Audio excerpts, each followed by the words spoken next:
over there at the desk, my boy Kyle Clayton. Thank you. Thank you. My boy. Again, you're my boy. It's my guy over there. Yeah. Happy to be here. That's You're all right. We'll see you next week. All right, that's going to do it for us today, folks. So we got Matt Connerton Unleashed coming up at 4 p.m., followed by a brand new Granite State of Mind. And I believe it'll be a rebroadcast tonight of Retro Spectrum Radio. Paulie is out tonight, so you can still tune in here. WMNH 95.3. Have a great weekend, folks. Don't forget about Honor Flight New England. Sunday morning, 7:15, the Manchester-Boston Regional Airport. I'll see you there.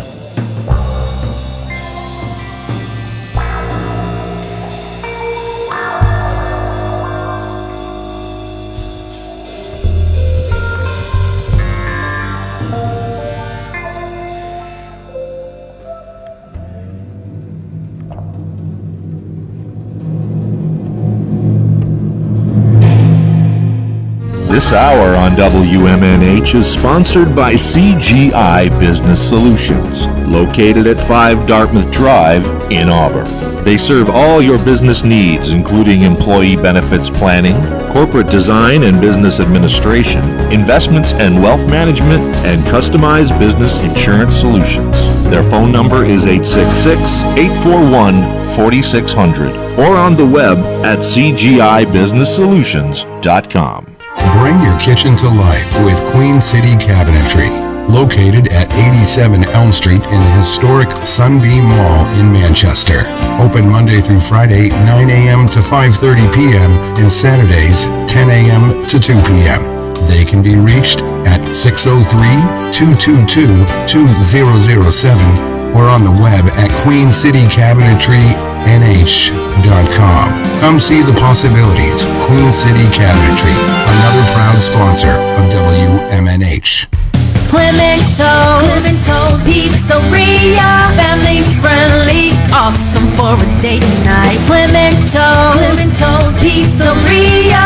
For delivery, call 603-782-8450. Clemento's Pizzeria, the best pizza in town. 1875 South Willow Street in Manchester, New Hampshire. Best cocktails around. Come in as friends and leave as family. Come on down to the Hop Knot at 1000 Elm Street, Manchester's premier craft beer and gourmet pretzel bar. Tell us more, Trudy. We make our dough fresh every day. We make a variety of styles of pretzels and serve craft beer, cocktails, and a few bottles of wine. We do the traditional pretzel, and we have multiple flavors for that. We also do stuffed pretzels, pretzel sandwiches, free dessert pretzels, and pretzel knots. The Hop Knot in the Brady Sullivan Plaza at 1000 Elm Street. This October, if you notice a Raleigh Fingers, Chevron, or handlebar out and about, know it's in support of your local Child Advocacy Center by officers that work day in and day out to help child victims of abuse.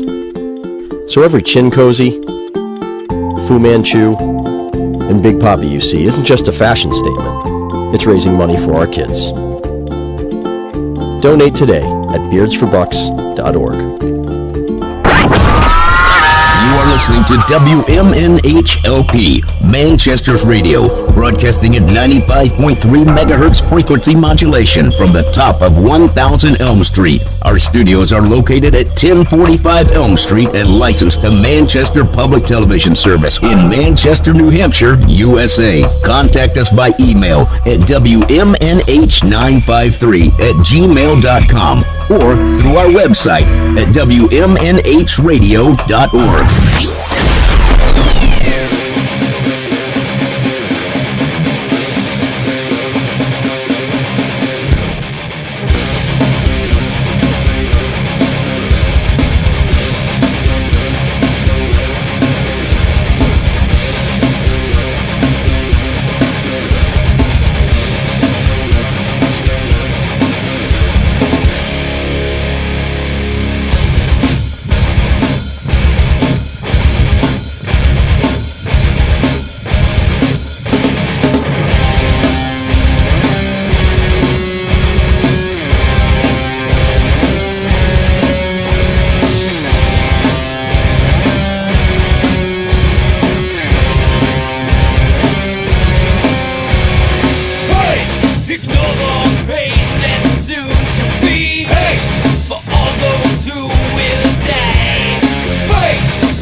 race don't fade away.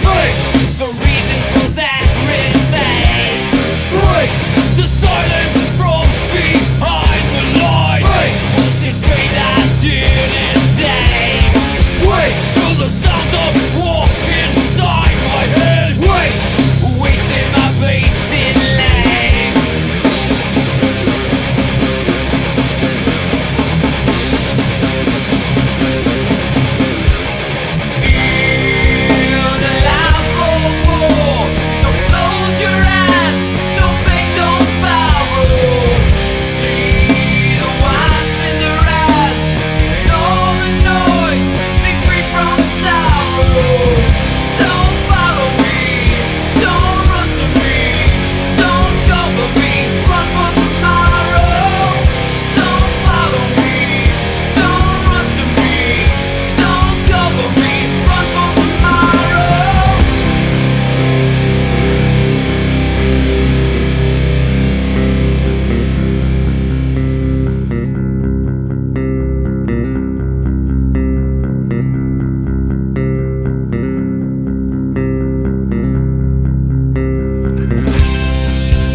everybody. Welcome. Here we go. It's that time again. Happy Friday. It is Matt Connerton Unleashed, and we are live from the studios of WMNH 95.3 FM in glorious, and it is a glorious day outside. A little chilly, but it's nice and sunny. glorious day here in downtown Manchester, New Hampshire. Also on Comcast 97 if you are in Manchester. And hello to all of our online listeners across the nation and around the globe. You can go to my website, mattconnerton.com, for all of your live streaming options, social media links, contact info, show archives, etc., etc. Today is Friday, October 21, 2022. So, welcome everybody on this Friday. Some things I want you to be aware of going on here in downtown Manchester this evening in terms of live music. A couple different things, and time-wise, they don't even. Well, this one I was going to say time-wise they don't even conflict with each other, but actually, yeah, it looks like. There's something, I guess DJ Reckless is he shared this out with Sean White tonight at the 603 Bar and Grill down the street. So there's that. But the two things specifically I was thinking about is that I want to mention tonight at the Hop Knot, our amazing sponsor, from 7 to 9 p.m., Allie Beaudry performing live as she does on occasion there. And I've never seen Allie live, but from what I understand, she is excellent. And so she's there live tonight at the Hop Knot from 7 to 9 p.m. They have live music every Friday. And then down the other end of Elm, a little later in the evening. So like I said, these things don't conflict. It is Edgewise live at Angel City Music Hall, along with Day to Attend and Ozium. And I will be there as well. I'm going to be, I won't be able to get there until, probably a little after 10 p.m., but I am going to be there. I'm going to be, Edgewise is doing 2 sets, and between sets, they're going to be giving away a guitar that they're raffling off, and I will be helping with that. So I'll get to go on stage and kind of plug the show and plug the station and whatnot. They invited me to do that, which I'm very appreciative of, that opportunity to do that, and always great to see those guys live. Really, really good band. So they are giving away a guitar tonight. So that little extra inducement to head on down to Angel City Music Hall for Edgewise, Day to Attend, and Ozium. And so that'll be fun. If you missed it, they were here yesterday, of course, promoting all of that.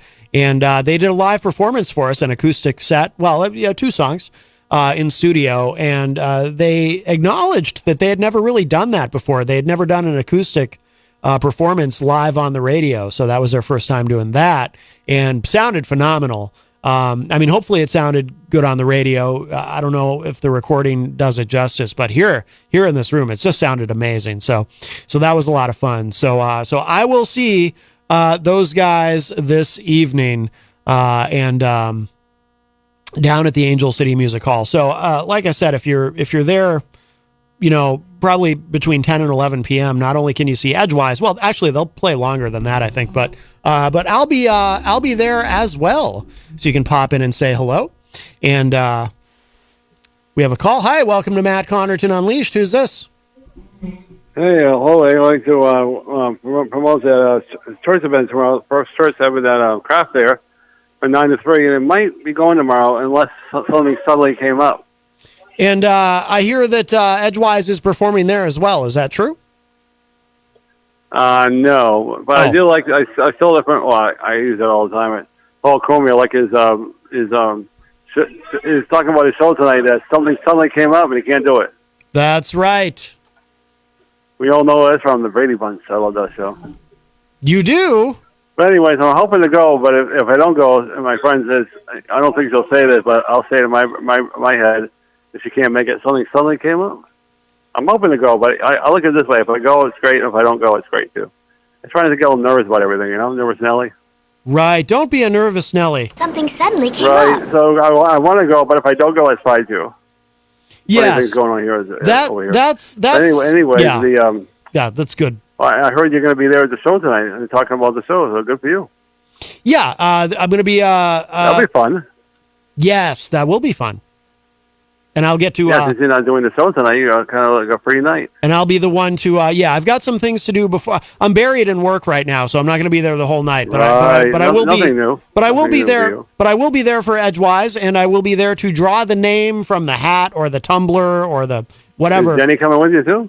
No. She's hanging out with... you're all solo, huh? She's hanging out with her friend Miriam, and...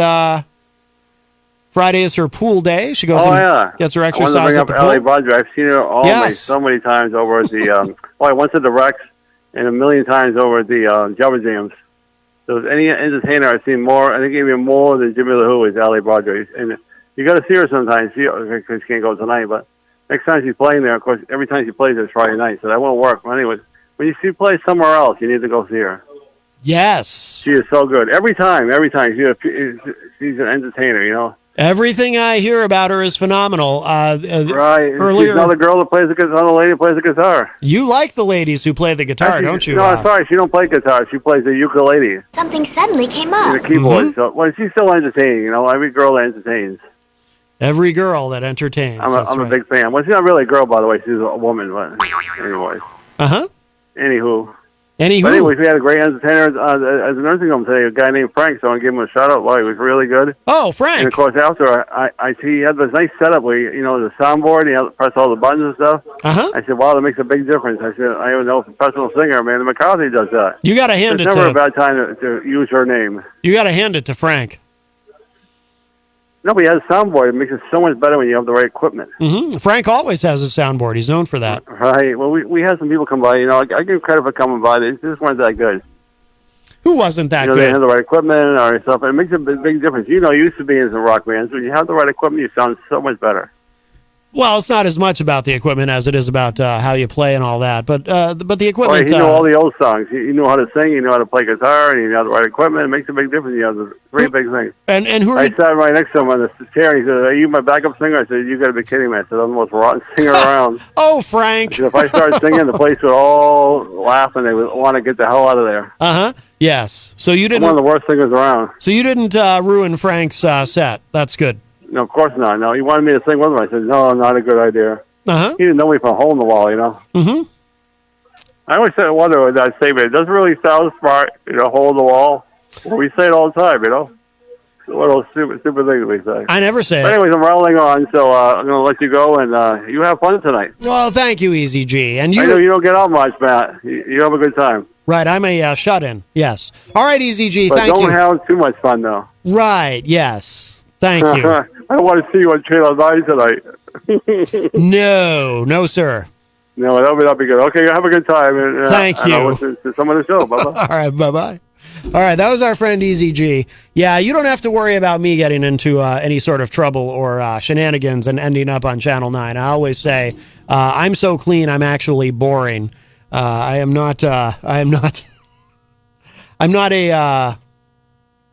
wasn't a troubled youth, let's put it that way, who then developed into a troubled adult. No.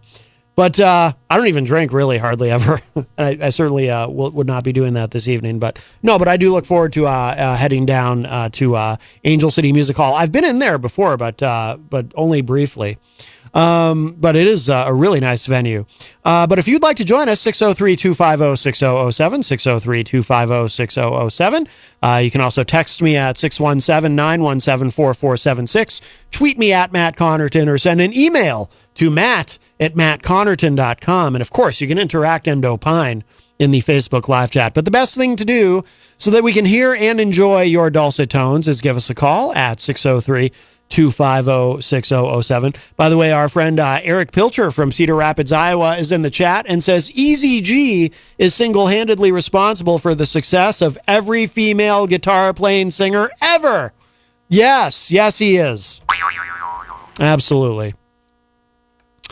And he always stands at attention when he sees them. Now, speaking of our friend Eric, so and this leads to something else really cool I want to tell you all about. So today, of course, on the show, we have Eric Pilcher's Classic Film Review, as it is Friday.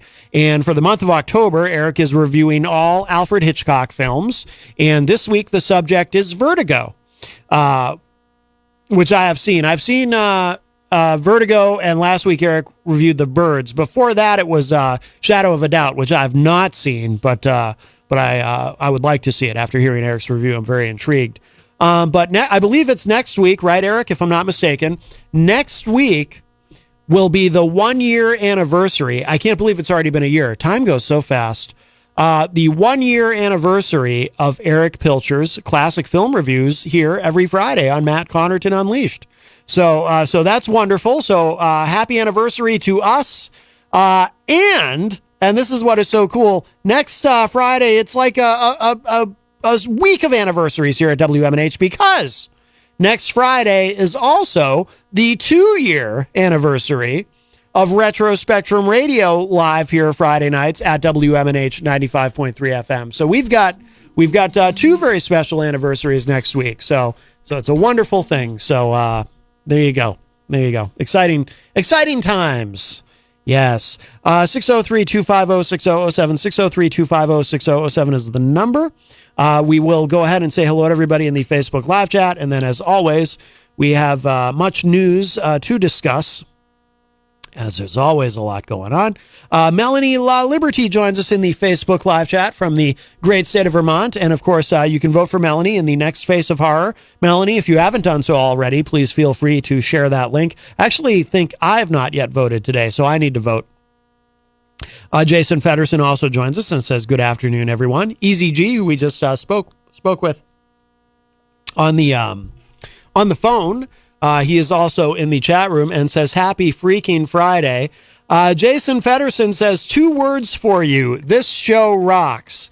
Well, I appreciate the I appreciate the compliment, Jason, and I appreciate the reference. If you don't know what the reference is, let me see if I can find it quickly here, in case for anyone who didn't hear this.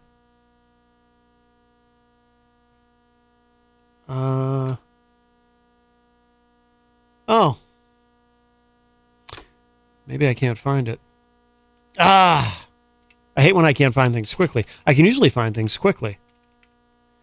I played this on the show the other day, but I should save it to the soundboard. Is this it? No, that's not it. Is this it? Maybe this is it. I think I might have found it. Oh, yeah. Okay, this is it. Yeah, if you didn't hear it, this is our president, who I will remind you is about to turn 80 years old. It's quite remarkable. Just waiting for this to load up. There's this whole video thing. Here we go. Let me start off with 2 words. Made in America. Made in America. That's actually 3 words, by the way. But, you know, the President Biden is gaffe prone. It's funny, you know, some days he seems really, he seems pretty sharp and with it. But other days he just looks and sounds his age. It's, I try so hard not to be ageist, I really do. But my goodness. I mean, it's like, actually, I think I was saying it on the show yesterday. You know, we went from, when we elected, well, first of all, so I'm old enough to remember Ronald Reagan. I mean, I was just a wee lad, a young urchin, when Ronald Reagan was elected to the presidency. But I remember at the time there were, you know, people would say, oh, is he too old? Is he too old? And John Hopwood claims, well, I mean, not just John Hopwood, but he's cited others who also think this and who have written about it, that by Reagan's second term, he may have had early signs of Alzheimer's. You know, of course, he did ultimately have Alzheimer's. But we don't know exactly when it started. But I think John's also talked about how Reagan was never quite the same after he got shot. But it is remarkable that we just keep... now it's like, you know, Reagan seems like a spring chicken compared to who we elect now. And we have a call. Hi, welcome to Matt Connerton Unleashed. Who's this? Hello, Matt. This is Gene Simmons of KISS. Gene Simmons of KISS? Yes, I'm in a hurry. Matt. I'm actually performing live right now at the Palladium. Peter Criss is in the middle of a drum solo. But I wanted to give you a call and say hello, and I've got 2 words for you. Yes.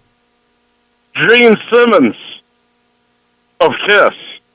Oh, wow.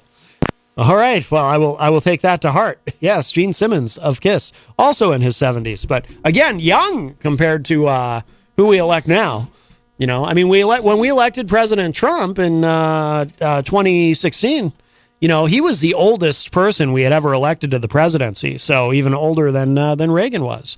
And then when we elected Joe Biden to the presidency in 2020, we elected somebody even older than Trump, and then Biden became the oldest president ever elected.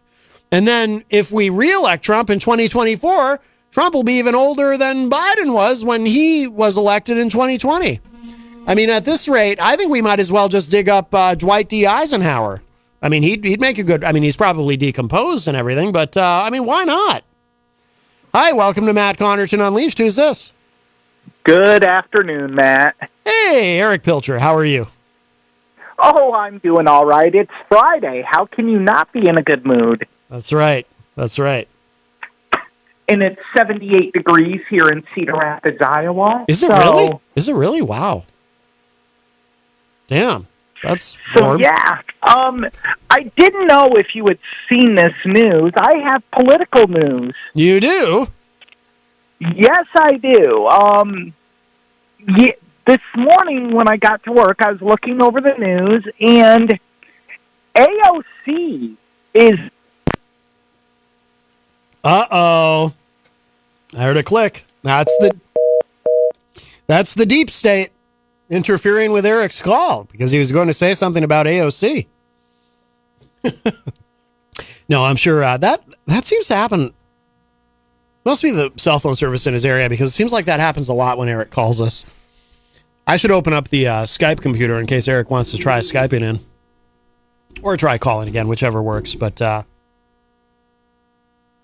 loud click there. I remember when AOC first was elected, and my God, if you watched any Fox News or listened to conservative talk radio, for the first probably 2 years that she was in office, if you knew nothing about politics and had never taken an interest in politics and just all of a sudden started to watch and listen to conservative media, you would think that AOC was the single most powerful, influential politician in the history of the world. The obsession with her, in a negative way, of course.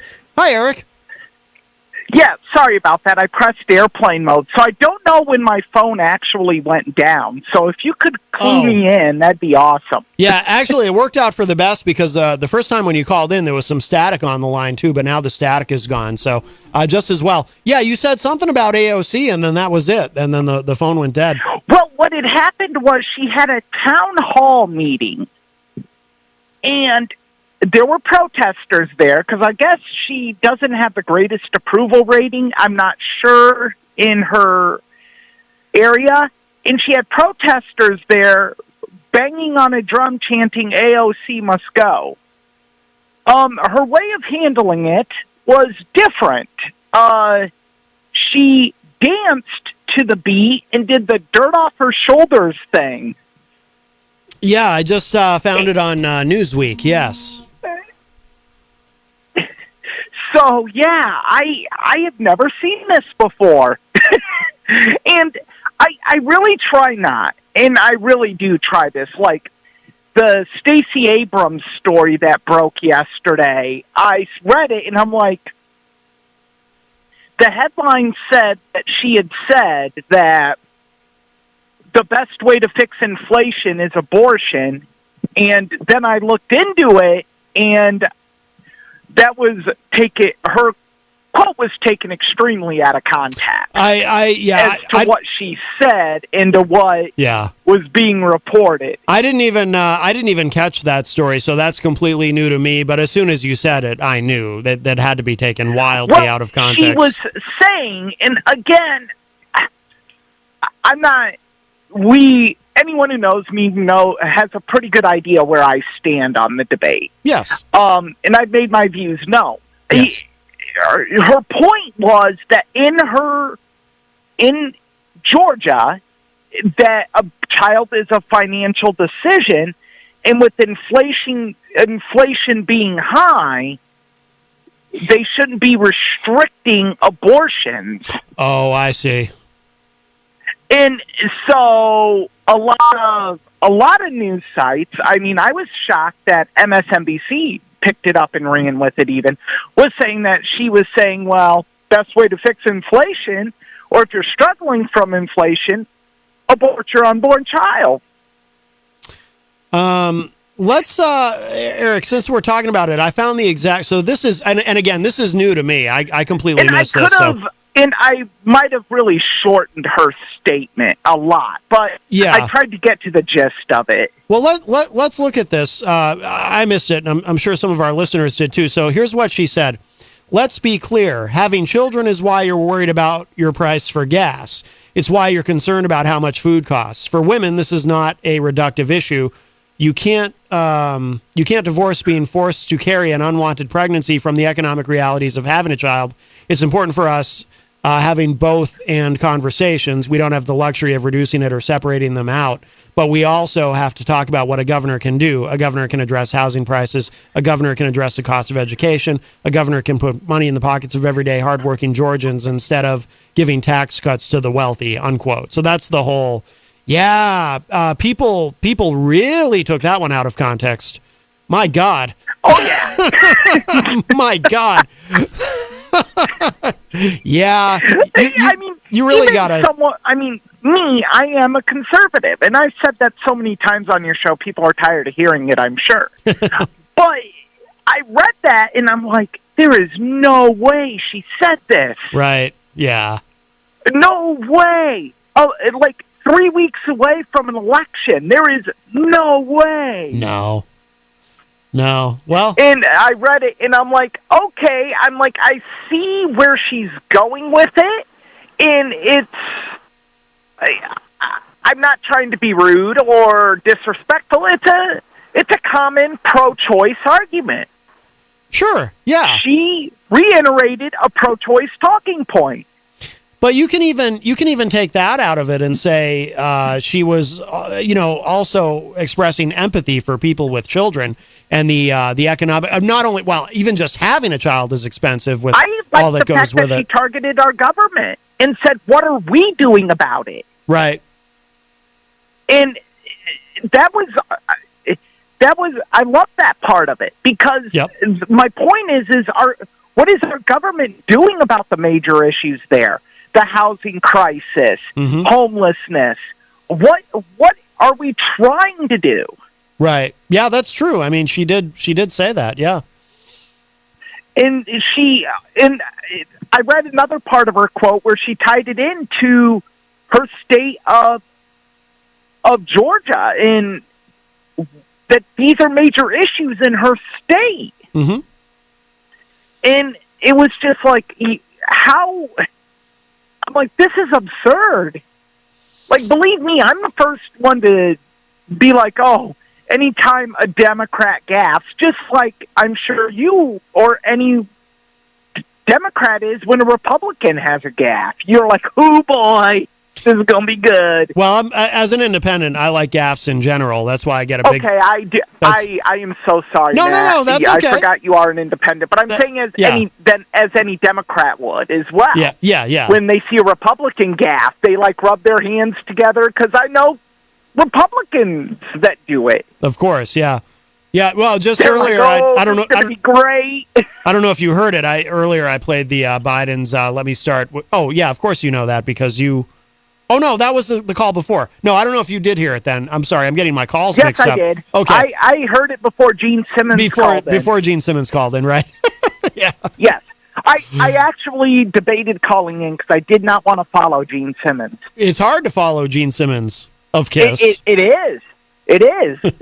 I mean, his band is everywhere. Do you like prophylactics, coffins? Mm-hmm. Do you like my idea of let's just dig up Dwight D. Eisenhower for 2024 if we're just going to keep going older? You know what? I like Ike. Let's go even further. Taft had a horrible presidency. Let's give him a second shot at it. Ooh, Taft, huh? Well, it's easy to spell, which is good. What worse could he do? Right. Yeah, we could give him a chance to redeem himself. What could he hurt? Right. Yeah, at this point, sure. I mean, why not? Yeah. Why not? I mean, it's almost Halloween. We should be able to reanimate somebody. And I keep a shovel in the trunk of my car. I just need somebody to hold the flashlight. Look like the Crypt Keeper. There you go. Just set them on defrost, bring them out, and let's go. That's right. That's right. Let's make it happen. We're Americans. We're innovators. We innovate. We're innovators, and nothing can stop America. That's right. That's right. As far as the AOC thing goes, I think that's kind of funny. I think she, handling. I think she did. I think she. I can see why old timers. Again, when I call in, I try to stay on the fence a little bit. Yeah. I can see why old timers on both sides are just up in arms about it. But this is how you bring the youth into the political process. Yes. It's something like this. Right. And also, too, I mean, there's just a lot to be said for handling something like that with humor and levity and jocularity, instead of I don't know. I think it's kind of funny, but yeah, you're right. Older folks, boomers, despise on both the right and the left. They despise AOC. Oh, they think she's the devil. I mean, I'm not a fan of hers, but I have, I think, well-founded reasons for not being a fan of hers. None of them have to do with her dancing. Right. Yeah. And it's just like, if this is just what's going on now, the lunacy we're going, and this is my point, the lunacy we're going to see by the media going up to, as we get closer, it's frightening. Yeah. Just this is bad. I haven't seen it like this on either, ever in my life, where we take a quote that points to some very real issues we're having in our country and to misconstrue it in a way that basically says Stacey Abrams wants to fix inflation by the blood of your unborn children. Yeah. Well, I would say, I mean, we've always seen, and everyone in politics does it, we've always seen people take their opponent's words out of context. That's nothing new, but that might actually be the single most blatant and egregious example of it that I've ever seen, Eric. I mean, that's, I'm glad you brought that to my attention because it completely got by me. And that is so fundamentally dishonest what they, Again, not breaking news here. I'm not a fan of Stacey Abrams either. Yeah. But I was just like, I read the whole quote and I'm like, what did she say that was wrong? I mean, other than the parts I disagreed with, certainly, but I can't even see how there are certain individuals we know that are crazy and just blatantly ignorant and willfully ignorant. Yes. And I don't think they would jump to that. Well, they probably would. But well, if you're talking about the particular individual that I know that you're talking about, he actually, in fairness to him, he would not jump to that conclusion on his own, but he would jump to that conclusion just hearing somebody else say it. You know what I mean? Well, the headline I saw was on my MSN news feed because we have to use Microsoft Edge at work. Oh. And the headline was from Fox News. Well, yeah. That basically was Stacey Abrams wants to fix the economy by having Wall Street run red with the blood of unborn children. Is that literally what the headline said? It might as well have. Okay. If I can find it, I will send it to you. I might be able on your email so you can see the screenshot. Okay. Yeah. It is ridiculous. Wow. I just pulled up Fox News to see if I could see it on the homepage, but I'm not seeing it. I'm sure they took it down because I was just like, oh man, this is a headline that Tomi Lahren would run with. Yes, Tomi Lahren. Whatever happened to her? Is she still around? She's on Fox News. Oh, she is. Okay, I was going to say I never hear about her anymore. Well, I mean, the problem is, I mean, not a problem, is when you are in a room with bigger, narrow-minded blowhards than you are, you get overshadowed. Yeah. And she's often on with Sean Hannity and Tucker Carlson and Fox and Friends in the morning, and it's just like it's like all their opinions are the same. Yes. And she just goes with it. But she used to work for the Blaze, right? Yep. She was a part. That's where she got her start, is with Glenn Beck. And then they had a falling out because her contract was up for negotiation. Is that why? Because I remember her. Yeah. Okay. Because I remember also, didn't she? Maybe I'm thinking of somebody else, Eric. Correct me if I'm wrong, or if maybe I'm remembering this wrong. But didn't she also come out as pro-choice, and then she kind of was on the outs with conservatives for a while over that? She thought she she had college tweets, and I remember this because I saw it and I was like, it was one of those things that I saw it and I wasn't shocked. Yeah. I was just like, she comes across as completely unauthentic. Like the guy from the Young Turks, I can't even pronounce his name. Cenk Uygur. Yeah, Cenk Uygur. Yeah, he used to be a raging conservative. Yes. Yep. And he comes off as grossly unauthentic, as does Tony. And so I saw it and I wasn't entirely shocked. Yeah. But her response to it was just, her response was asinine. What was, you mean her response when somebody dug up these old tweets? Confronted with it, like, the best thing you can say on something like that is, my views changed, my values changed, my thoughts changed. Sure. Own it. But she was just like saying, oh, the libs are trying to take what I said out of context because they're frightened by me type thing.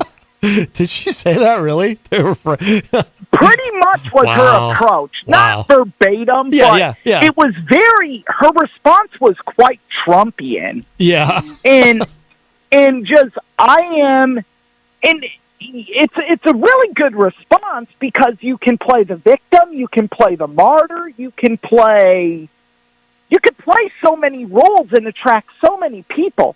It's quite Machiavellian in its approach. Yeah. And that's how she did it. And what I will say for Cenk is, at least when he was approached with it, he just basically said he went to which way the wind blew. Yeah. I mean, I do think I do think he's sincere in the sense that, I mean, people do change ideologically over time sometimes. But I used to be a card-carrying Democrat. Oh, I didn't realize that. Really? I did work for the Democratic Party in Cedar Rapids, Iowa. You know, actually, maybe you did mention that once, because this is for two elections. 2004, which is the first one I could vote in. Yeah. I did work on the John Kerry campaign. Oh. And not 2008 because I was a McCain supporter, but 2012 I could not back Mitt Romney. Okay. Oh, no kidding. I supported Obama in 12. I'll be damned. Now, what I'm always curious about this kind of thing. What shifted you? What shifted me is, if I'm going to be honest, it was, and that's the only way for the most part I know how to be. Yeah. It was 2016, how the Democrats shafted Bernie Sanders. Mm-hmm. Yeah. And when I saw that, I vowed I would not be a never Hillary type of guy. Yeah. And I didn't like Trump either. Yeah. But I knew then that I could not support the Democratic Party anymore. And the reason is because the number one goal of any party should be put the person in position put the person at the top of the ticket that has the best chance of winning. Yeah. In 2016, that was Bernie Sanders. The people wanted Bernie Sanders. Mm-hmm. There was glaring evidence that the Democratic Party was in collusion with Hillary Clinton to overthrow this wave of momentum Bernie Sanders had. Mm-hmm. Yeah. And that, to me, was totally reprehensible and just undemocratic. What I remember... And they succeeded. What I remember about that, because, being here in New Hampshire in the first in the nation primary, is I remember they... I think Bernie actually won. He won the New Hampshire primary. But, with their delegates and their superdelegates, the Democrats kind of figured out a way to save face for Hillary. They had both of them. They called it a tie, I think, as with delegates. So they each left New Hampshire with the same number of delegates, but Bernie had clearly won.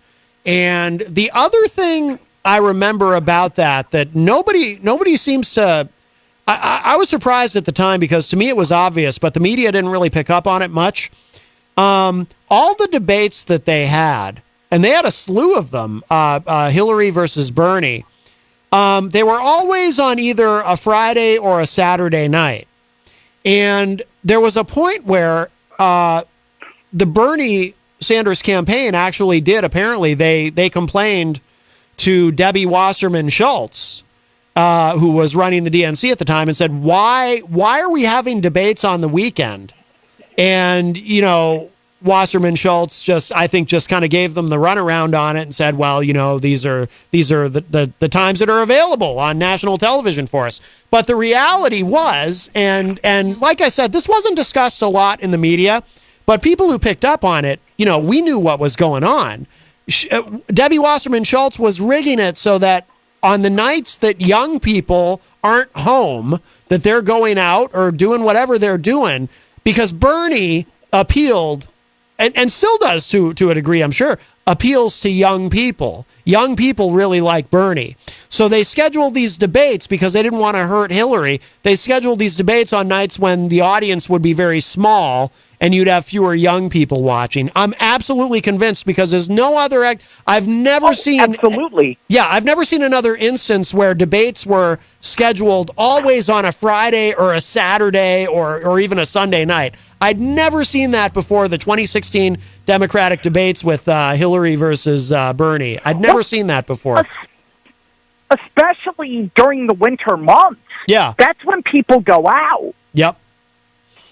And you're not going to have people sitting around outside with a cookout having the TV on. Right, exactly. They're going to be in bars. They're going to go out with their friends. They're going to go to parties and get-togethers. Yeah. Yeah, exactly. And, so totally agree with that. And I do remember it was a major issue I believe Reuters brought it up. There's a few others. The BBC even touched on it. Mm-hmm. And and they really did, if you think back, tried the same thing in 2008 with Obama. Yeah. But his wave of momentum was just so huge. There was nothing that was going to stop that because they tried playing the super delegate card. Mm-hmm. Yep. And basically they did it real early, and I actually wrote a column about this in my college newspaper about how the way they were doing it was in such a way that they were telling young people it doesn't matter who you caucus for. Mm-hmm. They were pushing this message that, you know what, it doesn't matter who you caucus for because superdelegates have the ultimate say. We're glad you're taking a part in the process, but understand it isn't the definitive say. And young people are so black and white. There's no gray. They hear that and they're shut down. They're like, oh, if I don't have a say, then why am I going? Gone. Right. Yeah. But the wave of momentum he had in just his way of speaking, I remember going to hear him speak at the day before the Iowa caucus here in Cedar Rapids at Vets Memorial Auditorium, and the place was packed. And it was like 28 below zero. Wow. And people were waiting outside to hear this man speak. Yeah. I said, as I was leaving to my friend at the time, Andrew, I said, that man is our next president. Yeah. Yeah. I said, he had a lot of momentum it's early. done. Yeah. Yeah, I remember Hillary Clinton crying. Do you remember that? That happened in New Hampshire before our primary. And she actually Yes. it's kind of an infamous moment. And it's funny too because I hadn't started this show yet. Well, I came here in 2017 to WMNH, but before that I had the podcast. But I didn't even have the podcast version of this show yet, but I was a co-host on a couple of other shows. And I remember we were talking about that moment when Hillary started crying, not crying, but she teared up and talking about how much she loved this country and she just didn't want to see it slip, didn't want to see things go the wrong way. So, because somebody had asked her about Obama potentially winning the New Hampshire primary. It was right before the primary. And I remember hearing people have these conversations about, was that real, or was she faking? Was she acting to get sympathy, or what was the deal?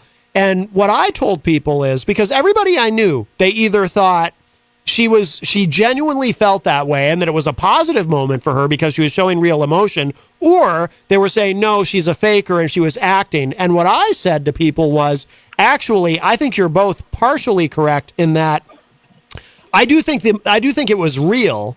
I think it was real emotion, but not because she quote unquote loves the country so much, but because she knew it was her turn. She knew it was her turn. She put up with, 8 years of being first lady to a guy who's, cheating on her and, with interns and whatever, all of that, all she had put up with. This was finally her turn. And she knew it was all about to slip through her fingers. And that's why and that's what got to her. I believe the emotion was real, but it was real because I never even thought about it like that, Matt. Yep. Never. And that's wow. Yeah. That is one of the most accurate statements I have heard on the 2008 election. Yeah. Or caucus season. Yeah. Yep. Yeah. It was her turn. I totally agree with that because I remember when she became elected in New York. I forget what her position was. Senator. And everyone said, this is her ticket to the White House. Yes. Yep. It was a done deal. Yep. Because I remember all those Clinton parody songs came out about him singing about how he loved New York and yeah. Oh yeah. Yeah. And it was like, okay, well, we get through 4, maybe 8 years of Bush, and then we'll get Hillary. Yeah.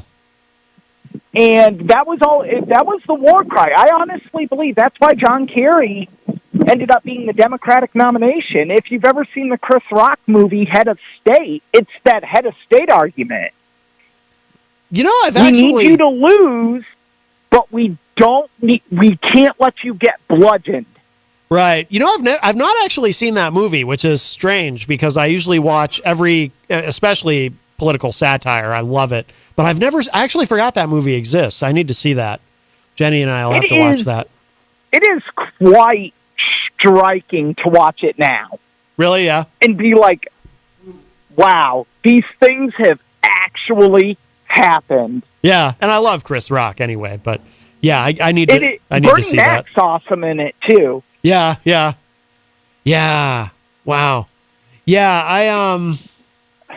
I've often thought, I have no great love for Hillary Clinton, but as a person, I just, I can't help. Even people who aren't necessarily well liked, I cannot not have some degree of empathy. And I think about not just with Hillary, but anyone who's ever been really close to being the president of the United States.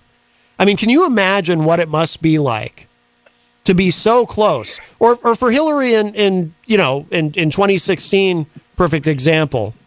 When everyone thought she was going to win, and she did win the popular vote by 3 million votes, but everyone assumed she was going to win. Can you imagine, Eric? Even if you, I don't know how you feel about her. I don't know anyone who really likes her that much, but can you just imagine what it must be like?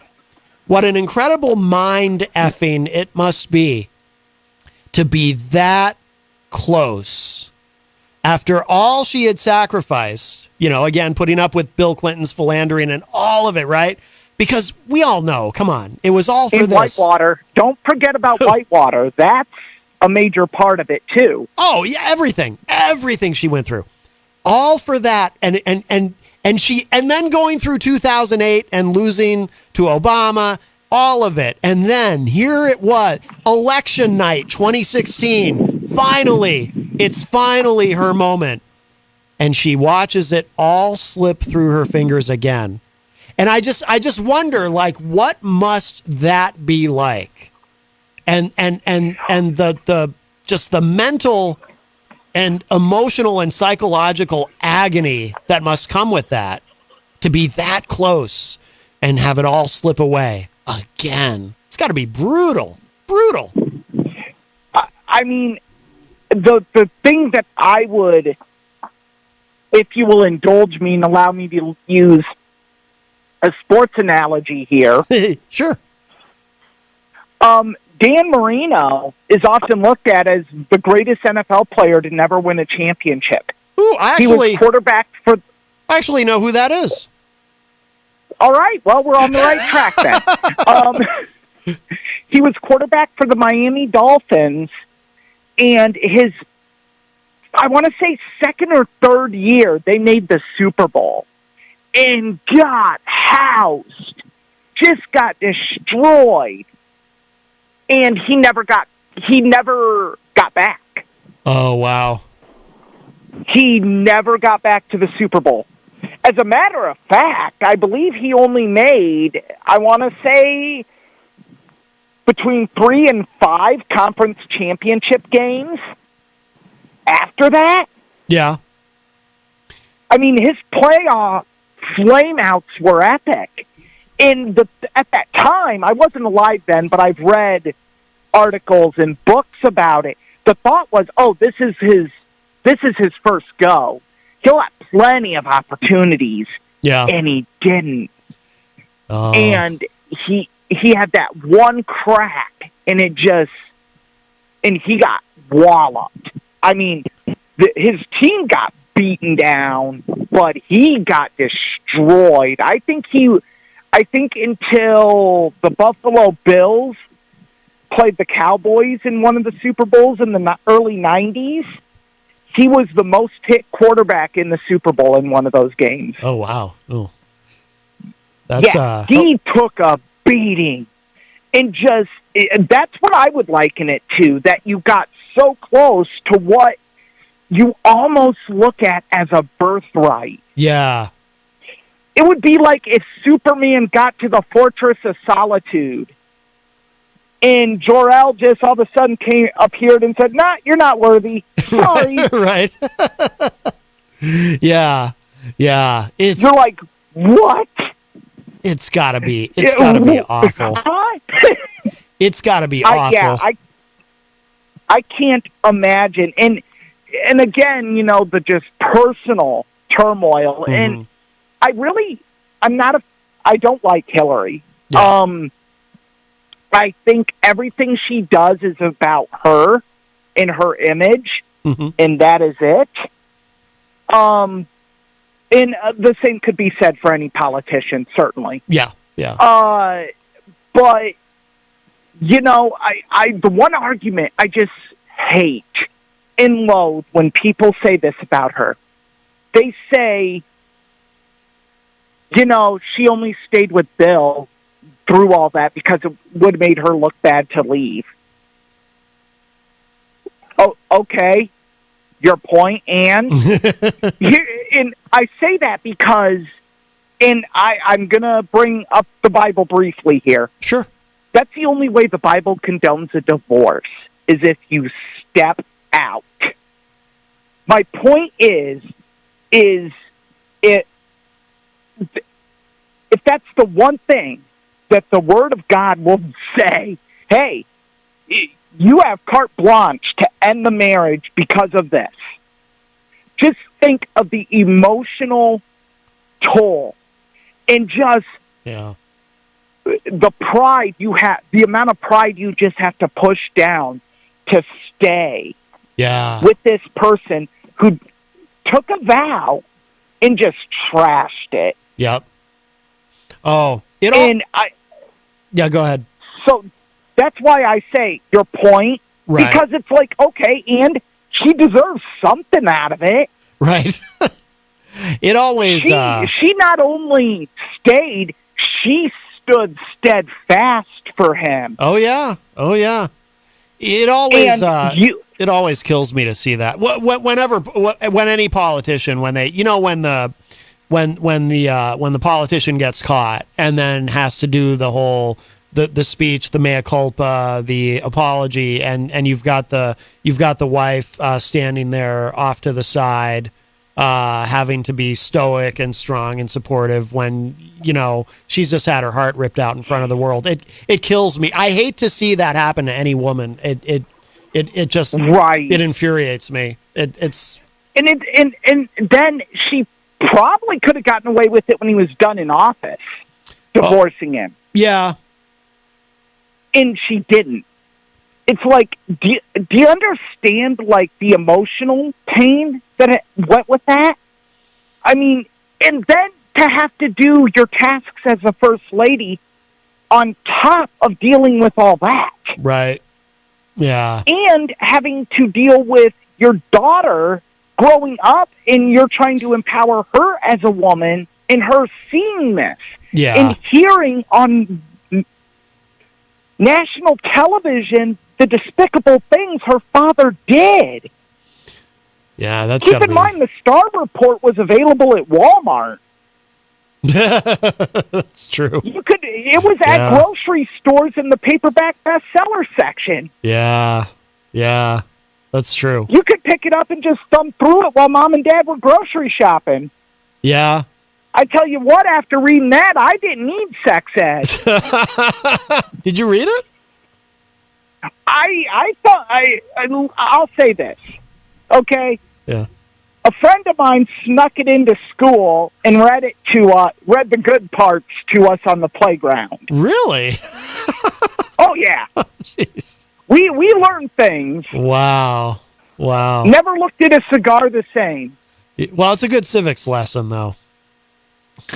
What was that, man? It's a good civics lesson when you're in school. This is how the government really works. Yep, 3rd and 4th graders sitting in the tunnel on the playground having their friend read about our president. Yeah. Wow. It's funny. Oh boy. Well, Eric, we've been talking for a while. It's 5:00, so we should get to your film review. I am so sorry. No. I always feel bad when I talk like this with you. No, I always enjoy it. That's why I keep you on. I always enjoy the discussion. So do not ever apologize, my friend. No need to be sorry. All right. And before I go, I did want to say that, you did say that about my 1-year anniversary. I wanted to take the time to real quick just say the pleasure has been all mine. It's been amazing every week doing this, not just for you, but for the listeners of WMNH. The support I get from John Hopwood, Rocky Huber, Melanie La Liberty, Miriam Banish, Christina, Jenny, it's just Kyle Clayton, Gonzo, even though he thinks I'm boring. I mean, it is. It's an extended family, and it just shows to me that even though we all have differing political opinions and different theological opinions and different philosophies and takes, that all you need is patience and understanding, and anyone can get along. Mm-hmm. And that's something that every day when I listen to your show and I interact with the listeners like I do, that I learn, and it gives me hope. Oh, good. That maybe we're not so far gone. Yeah. Oh, that's good to hear. I'm glad. Thank you, Eric. And we are. So yes, I've enjoyed getting to know you and Jenny and John Hopwood, and I look forward to doing it as long as you'll have me do it. Absolutely, my friend. Absolutely. Well, we love having you as part of our extended family. So it is quite. I love being a part of the extended family. Wonderful. I just wish I could listen to Retro Spectrum Radio on Fridays. Well, you can. Well, no, I have commitments on Friday night that I thought you usually have. I thought you meant because it's not always on Facebook. Okay, I gotcha. Well, you can always listen to the archive. No. I have commitments, and situations like that, I always just want to hear it live. Yeah, no, I know. Of course it's more fun live. Absolutely. Yeah, and I always enjoy when Paulie C calls in and hearing him talk, and him and Jenny had a very good discussion about the Will Smith thing, and yes, that was fun. So yeah, I definitely enjoy doing the film reviews, and I appreciate just the support and love I get from all of you. And there are days when I am not where I'm not in a great mood, and I'm like, why do I do this? And then you guys always brighten my day, so I appreciate that and love you all. Well, we love you, Eric. That is wonderful to hear. Thank you so much, my friend. Even the Easy G and Texas Mike, I can't forget them too. That's right. Well, of course. Well, that goes without saying. I know I'm not a girl with a guitar. That's right. That sings. So Easy G is not responsible. He is not responsible for my success. That's right.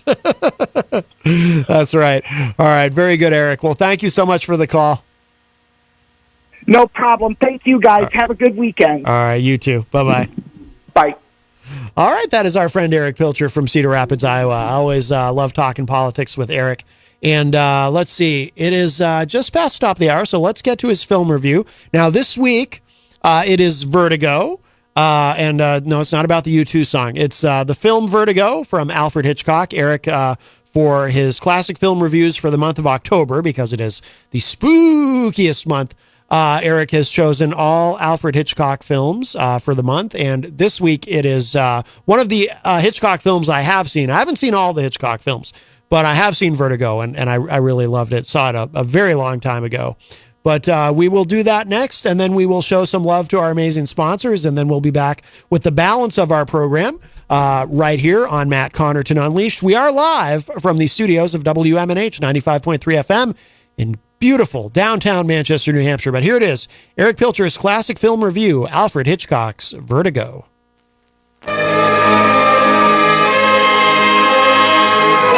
Vertigo, a feeling of dizziness, a swimming in the head. Figuratively, a state in which all things seem to be engulfed in a whirlpool of terror, as created by Alfred Hitchcock in the story that gives new meaning to the word suspense.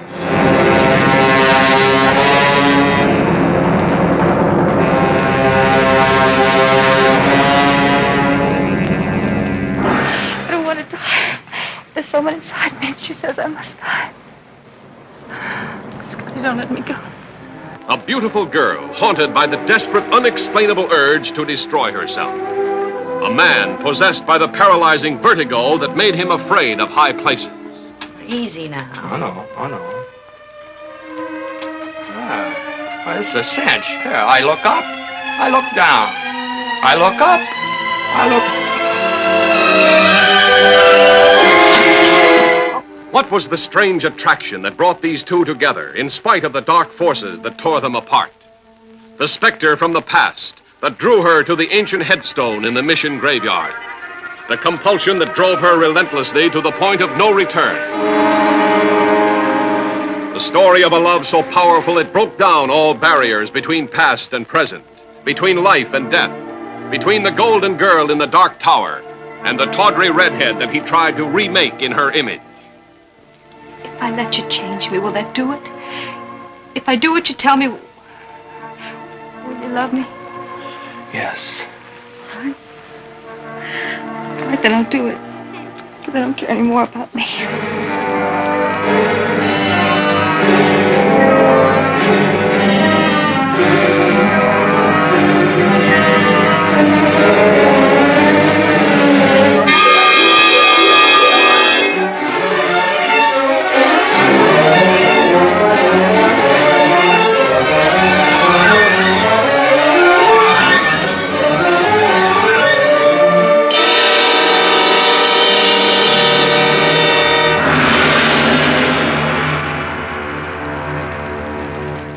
Alfred Lord Tennyson said the famous line, "It is better to have loved and lost than to have never loved at all."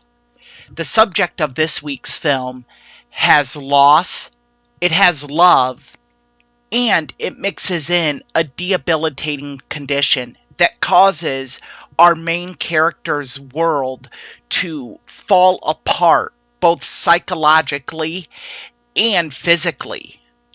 Released in 1958, Vertigo weaves the hypnotic tale of John Scotty Ferguson, played by screen legend James Stewart, a former police detective who, following the loss of his partner, develops acrophobia and vertigo. He is hired by an old friend to investigate his wife Madeline's, Kim Novak, in an amazing double role, strange behavior.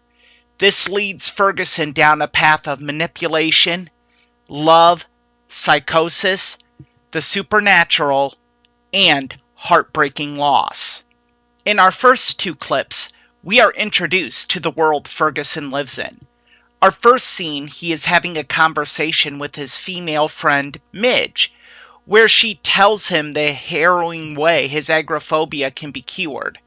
This scene becomes quite sad when we hear Ferguson struggle just by stepping up on a small chair. And then we will hear him being hired by his college friend Gavin Elster to follow his wife. This scene is important because it brings the idea of the supernatural into this story and sets up how Scotty will meet Madeline. Midge, what did you mean there's no losing it? What? The acrophobia. Well, I asked my doctor. He said that only another emotional shock could do it, and probably wouldn't. You're not going to go diving off another rooftop to find out. I think I can lick it. Well, how? Well, I have a theory. I think if I can get used to heights just a little bit at a time, just a little like that, progressively, you see? I'll show you what I mean. Here. I'll show you what I mean. We'll start with this. That? What do you want me to start with? The Golden Gate Bridge? Now watch. What's this? There we go. There.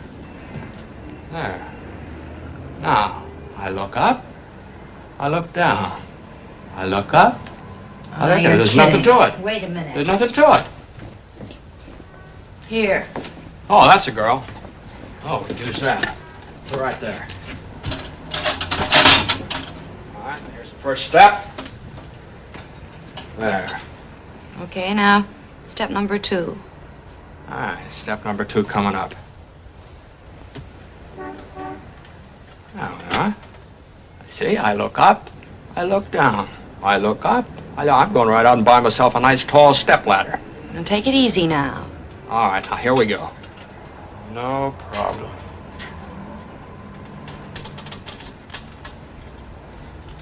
Ah, well, this is a cinch. Here, I look up, I look down. I look up, I look down.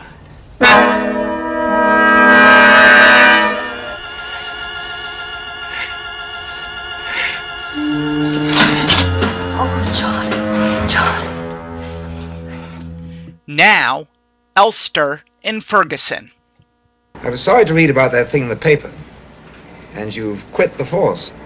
Is it a permanent physical disability? No. It just means that I can't climb stairs that are too steep or go to high places, like the bar at the top of the Mark. But there are plenty of street-level bars in this town. Would you like a drink now? No, I don't think so. No, it's a little early in the day for me. Well, I guess that just about covers everything, doesn't it? I never married. I don't see much of the old college gang. I'm a retired detective, and you're in the shipbuilding business. Now, what's in your mind, Gavin? I asked you to come up here, Scotty, knowing that you'd quit detective work. But I wondered whether you'd go back on the job as a special favor to me.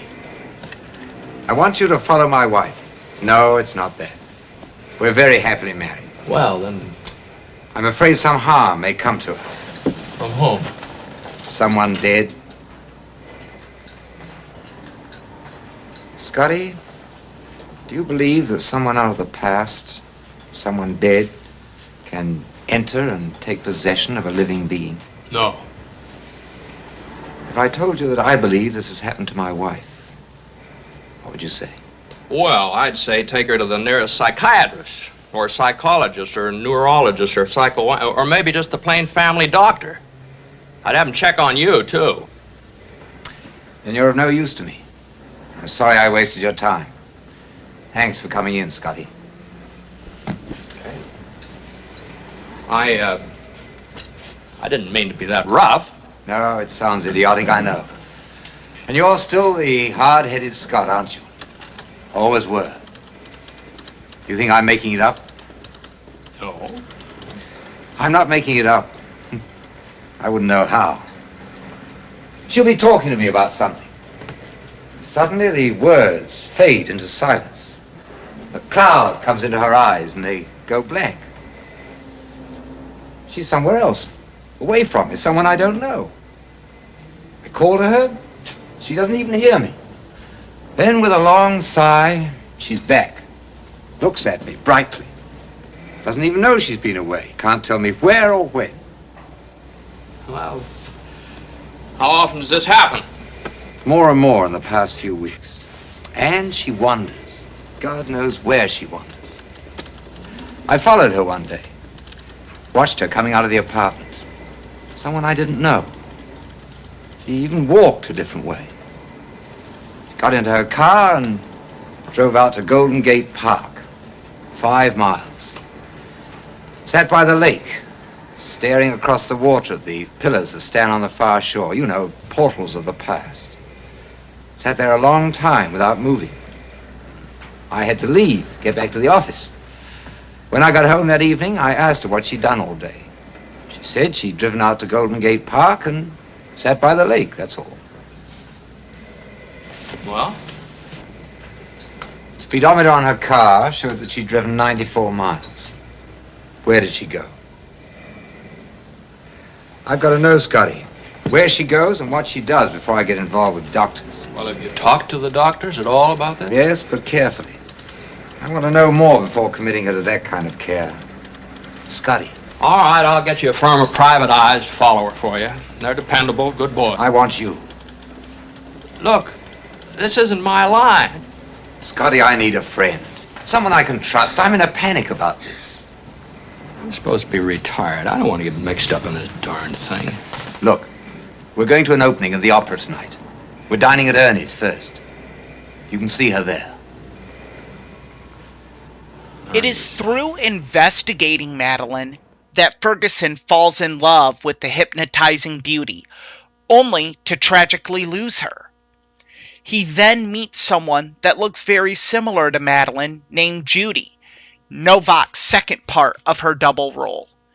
Our next 2 clips show the love that Ferguson has. First, in an encounter with Madeline, he is imploring her to remember details so he can help her. Then, in our brief second scene, he is sadly begging Judy, who has transformed. She has dyed her red hair blonde to look more like Madeline, to add a final touch, so his love will return to him.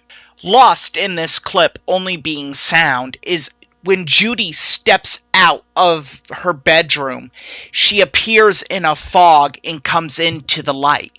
This is an amazing example of Hitchcock using the camera to give a spellbinding view of a ghost returning to the land of the living. The small scenes, the fragments of the mirror. You remember those? Vaguely. What do you remember? There's a room. And I sit there alone. Always alone. What else? Grave? Where? I don't know. It's an open grave, and I stand by the gravestone looking down into it. It's my grave. But how do you know? I know. But is there a name on the gravestone? No, it's new and clean and waiting. What else? This part is dream, I think. There's a tower and a bell in a garden below. It seems to be in Spain. Village in Spain. It clicks off and it's gone. A portrait. Do you see a portrait? No? If I could just find the key, the beginning, and put it together. So explain it away. There is a way to explain it, you see. If I'm mad, then that would explain it, wouldn't it? Madeline!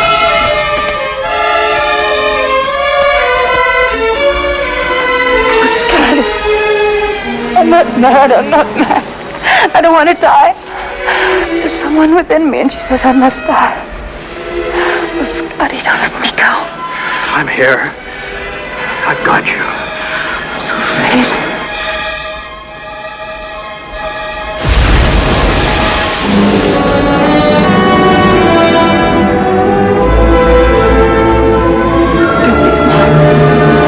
Stay with me. All the time.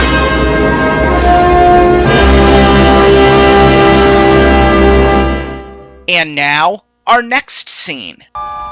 Well? It should be back from your face and pinned at the neck. I told her that. I told you that. We tried it.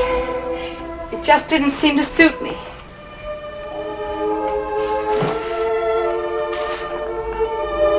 Please, Judy.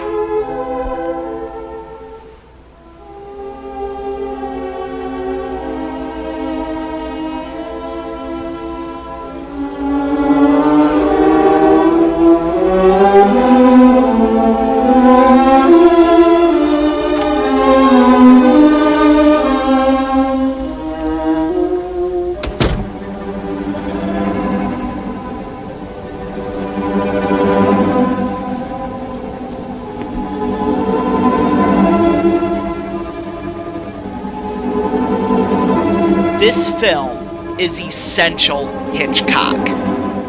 The use of camera tricks to give off the impression of the viewer suffering through vertigo. This technique was even called the vertigo shot after this film was released. It has amazing music that becomes a part of the film. Again, done by frequent Hitchcock contributor Bernard Herrmann, and a captivating story that feeds on the very real and unreal fears that we as humans have. One would think, with this film being the most acclaimed by Hitchcock, that it was well received when it was released. The fact is, it was not. Critics panned it and felt it did not make sense, that Hitchcock had lost a step. Many began to write him off. The film garnered greater appreciation on the college art house circuit in the 70s, and today has become the most revered and highly regarded works by Hitchcock. This film alone has influenced a cornucopia of great directors: Martin Scorsese, Francis Ford Coppola, Brian De Palma, David Fincher, William Friedkin, and many more. They all list this film as an inspiration. This film is a must-watch for anyone wanting to garner an appreciation for film, suspense, or the powerful greatness that is Alfred Hitchcock. I hope you join me next week when our month of Hitchcock concludes, and it's the first anniversary of Classic Film Reviews with yours truly, when we will take a look at the quote-unquote mother of all horror films, Psycho. For WMNH and Matt Connerton Unleashed, this has been a Classic Film Review with Eric Pilcher.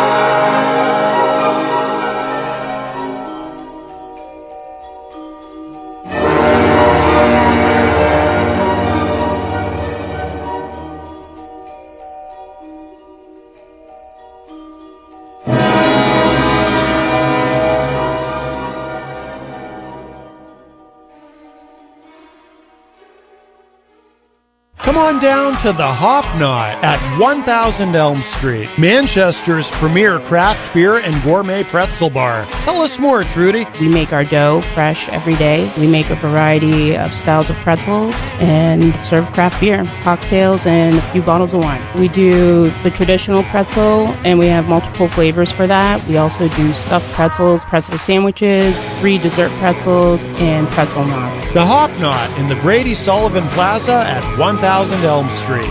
Bring your kitchen to life with Queen City Cabinetry, located at 87 Elm Street in the historic Sunbeam Mall in Manchester.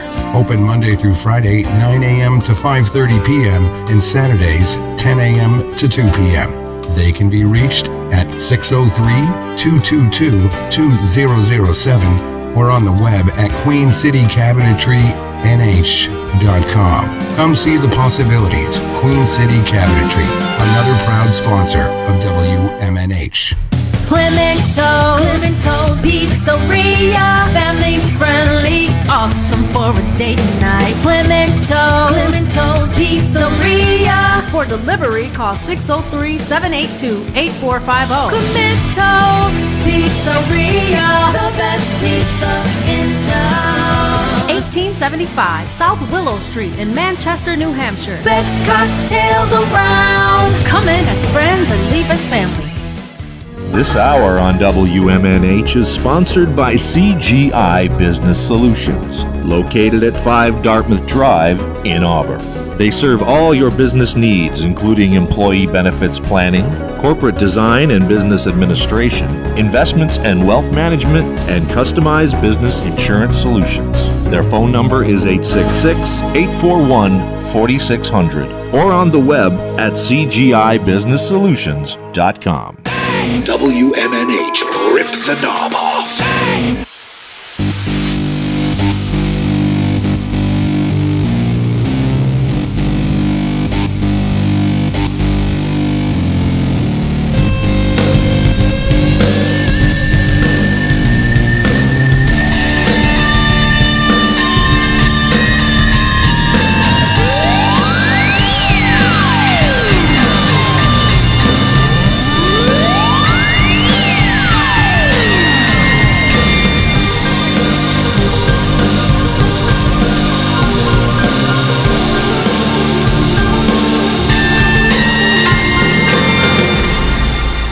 Hello, everybody. Welcome back as we cruise into our final segment today of Matt Connerton Unleashed. And we are live from the studios of WMNH 95.3 FM in glorious downtown Manchester, New Hampshire. Also on Comcast 97 if you're in Manchester. And hello to all of our online listeners across the nation and around the globe. You can go to my website, mattconnerton.com, for all of your live streaming options, social media links, contact info, show archives, etc., etc.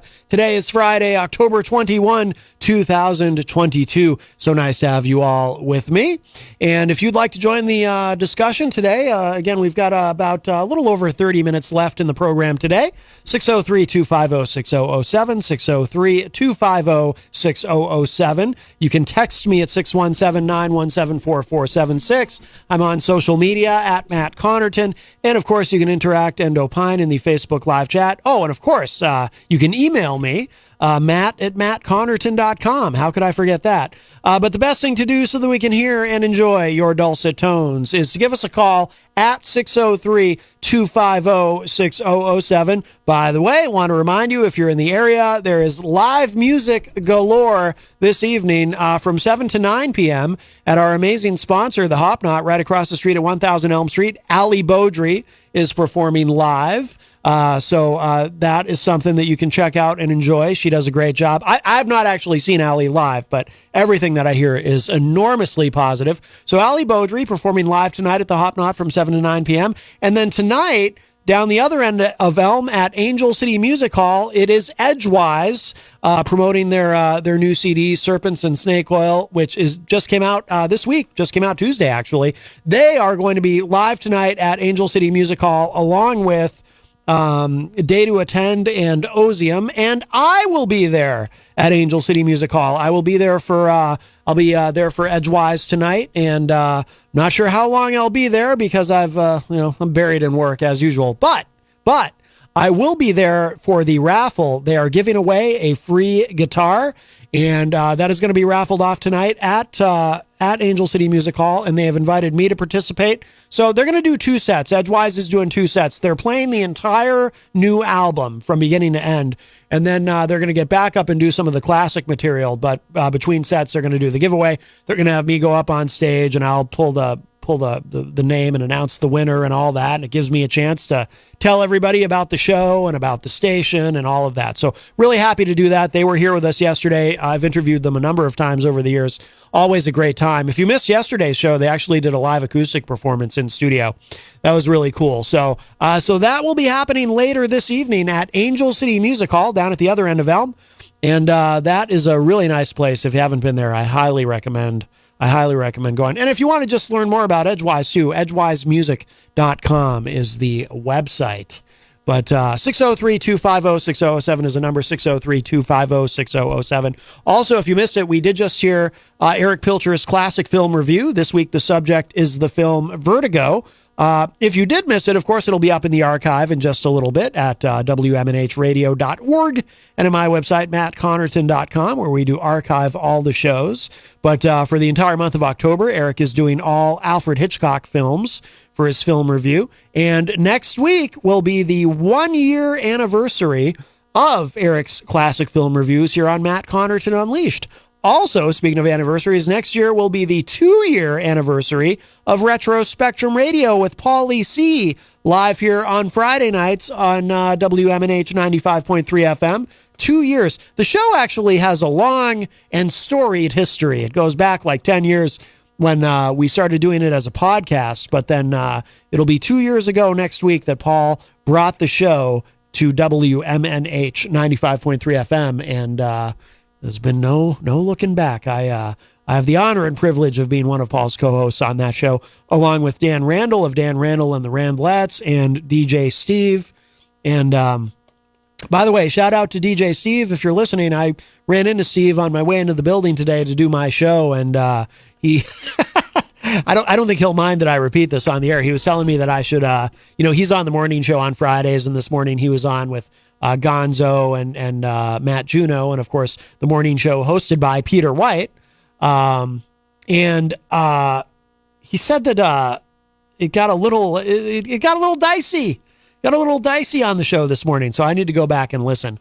I did hear it sounded a little tense at the end of today's show, but I want to hear what happened in the beginning when Gonzo first arrived. So DJ Steve said I should definitely check that out, and I will. I like that kind of stuff. But you never know quite what's real and what is just people joking around, just people joshing each other. Does anyone say that anymore? Joshing. Let's say hello to everybody in the Facebook live chat, and then we'll get into some stuff. We'll see what we have time for today in our remaining 30 minutes approximate. Isaac Banks is in the Facebook live chat and says, good afternoon, hashtag Matt. Good afternoon. Melanie La Liberty is in the chat room. Remember, don't forget, which means the same thing. That was redundant. Remember, and don't forget to vote for Melanie in the next Face of Horror, we want to keep that going. Keep her. We want to see her win, and that it's for a great cause too, raising money for cancer. So let's keep that going and support Melanie. Also, Mike Pelopita is in the Facebook live chat from, of course, Queen City Cabinetry in the historic Sunbeam Mall, named, of course, for the vaunted General Sunbeam, the greatest military mind since sliced bread. Let's see. Our friend Crystal is in the Facebook live chat. Apparently, Melanie, they went to stay in a haunted hotel. Interesting. We won't get into all that here, but Jason Fedderson says, I totally got possessed. Oh my goodness. Well, how's your neck? Because I think when you get possessed, your head spins around and you projectile vomit. It seems very messy. I don't think I would enjoy that much. My. Isaac Banks says, hashtag my friend Chris Wiggs and I formed a 4 members of us in Eon Vermin 4. It is on Facebook like page. Well, wonderful. Our friend Crystal from the great state of Illinois says, the political hyperbole is off the charts these days. You literally have to watch videos to see what any politician actually said or did for yourself, because so much is taken out of context and misconstrued. Yeah, and that's always been the case, of course, but you're right, Crystal. It's gotten worse than ever. Absolutely. Isaac Banks says, well, I will love to give a shout out to Sue Rowe from Greensboro, North Carolina. Hi, hashtag Sue Rowe. I just text now message you already yesterday. Oh, very nice. Crystal shared a link in the chat room about Bernie may run in 2024. I really don't think it's going to happen, but thehill.com is reporting Sanders leaves door open to 2024 White House run. Yeah, I don't, I just don't see it. I mean, he'll be, he's actually older than Biden, right? Yeah. Please, can we please, how about a nice, spry, youthful 65-year-old? How about that? Can we, oh my God. I was complaining, if you're just joining us, I was complaining earlier about how they just keep getting older and older, and we should just dig up Dwight D. Eisenhower at this point. Chris Rose from the Commonwealth of Massachusetts joins us. Hello, Chris. We had a discussion, Eric Pilcher and I, earlier about Hillary Clinton, the trials and tribulations of Hillary Clinton as she attempted to win the presidency. Melanie says, I think she knew who she married, and I don't believe it was a marriage of love. It was the public embarrassment once everyone else knew. I don't know. Who knows? I mean, none of us know what is in Hillary's heart. Although I believe her. Now, by the way, if you've never heard or seen it, you should check out Hillary Clinton's interview with Howard Stern, which was from a couple of years ago. But it's really interesting because with Howard, she's more relaxed and you get to see the real, kind of the real Hillary. So many people who have met her and spent time with her have told me over the years that she's much different in person than the way she comes across on television. She's a much more warmer person in person. She just, she can't, like somebody like Bill Clinton could sort of project his empathy and all of that. I feel your pain, all the things he would say through the television. But Hillary did not have that ability. But who knows? I bet she loved him, or at least at one time. I mean, Bill's pretty charming, right? Hi, Ron. Our friend Ron is on. Hey. Hey. How you doing, guys? Or not guys, I guess you're solo. I got a question. Yes. So, when Bill was president, Hillary was the first lady. If she became president, what would that make Bill? The first man, first husband. What do we call Doug? Kamala Harris's husband. The first man, I think, or first gentleman, I think it is. Oh, I'm sorry, second gentleman, rather. Second gentleman. You just got me thinking. There wasn't no real reason behind it, except for all of a sudden a light came on, and I said, well, what would that make him? I was thinking about it. Or Melanie in the chat room says first husband. First husband, okay. Yeah. Well, thank you, Melanie. I caught a little, not a little, I caught the whole Peter show, and I heard him say no retro today. So whatever you guys are up to, good luck, and definitely have a good weekend. And last but not least, it's really just simple trivia. But I was reading the newspaper today. For those that like YouTube or are YouTube fans, they hit a billion mark on the likes, I guess. YouTube? Yeah. Oh. Well, all right. And there you go. All right, very good. Well, go YouTube. Yeah, and back to and Eric, if you still got your ears on, man, you don't have to apologize. You put on a good listening show. So I enjoy. I hope others do, and I'm sure they do. I enjoy what he has to say. He's absolutely. He's just one of the guys that knows a lot about a lot.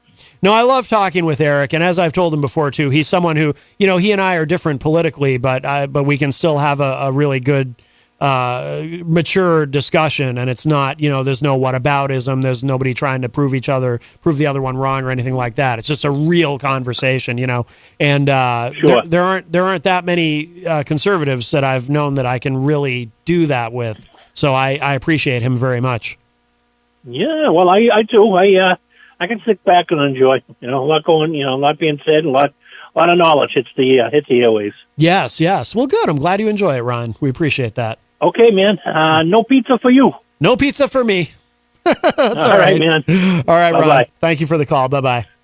All right, that was our friend Ron, and that does open up a line for you, 603-250-6007, 603-250-6007. Yes, Jenny on Fridays, she always sends me with food to fortify me, so she takes good care of me with that little cooler there, so I appreciate that.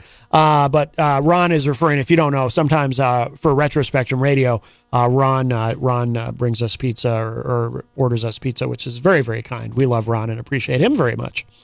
Tom Blanchard is in the Facebook live chat. Hello, Tom. Melanie said, again, this is regarding Hillary. I think you were both downplaying her political-based life choices. She made her marriage being one. Oh, that she made her marriage being one. Yeah, but who knows? Who knows? I mean, like I said, Bill Clinton is definitely a charmer. It would not surprise me at all if that was at one time a marriage of love, but I do think it eventually became probably. I mean, who knows? I mean, there's always rumors, but who knows? They might actually still love each other very much. I have no idea. It's all conjecture and speculation. And Saturn says in the chat room, hello there, hashtag Matt Connerton. We are a pop singing group, and we are from Greensboro, North Carolina. My goodness, there's a lot of pop singing groups from Greensboro, North Carolina, it would seem. Jason Fedderson says, where is Rocky Huber? Hello, Scott Robinson joins us in the chat room. Crystal says, we were talking about Hillary and having the presidency more than once kind of slip through her fingers. Well, not kind of, it did. Crystal says, I can't imagine how traumatizing the repeated public humiliation must have been for Hillary. I hate her personally, but can empathize with her. To me, Bill's repeated affairs, especially Monica Lewinsky, the Monica Lewinsky one was emotional and psychological abuse on steroids for Hillary. Yeah, it has to be. It has to be brutal. Absolutely. Let's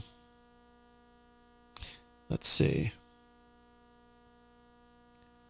I just want to make sure we don't miss anybody in here. Very busy chat room today, which we like.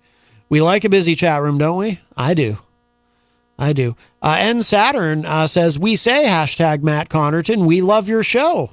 Well, thank you. Mike Pelopita, of course, from Queen City Cabinetry in the historic Sunbeam Mall, says, nice job, Eric Pilcher. Another movie on my to-watch list. Yeah, absolutely. Absolutely. All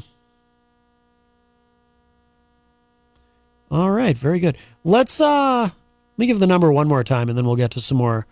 Oh, I know what I wanted to mention, actually.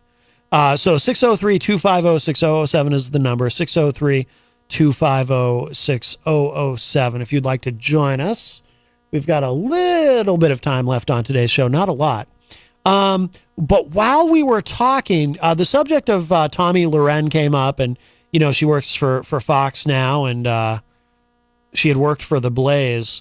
And we were talking about, so years ago, I don't know if it was that many years ago, time, it all runs together, but some number of years ago.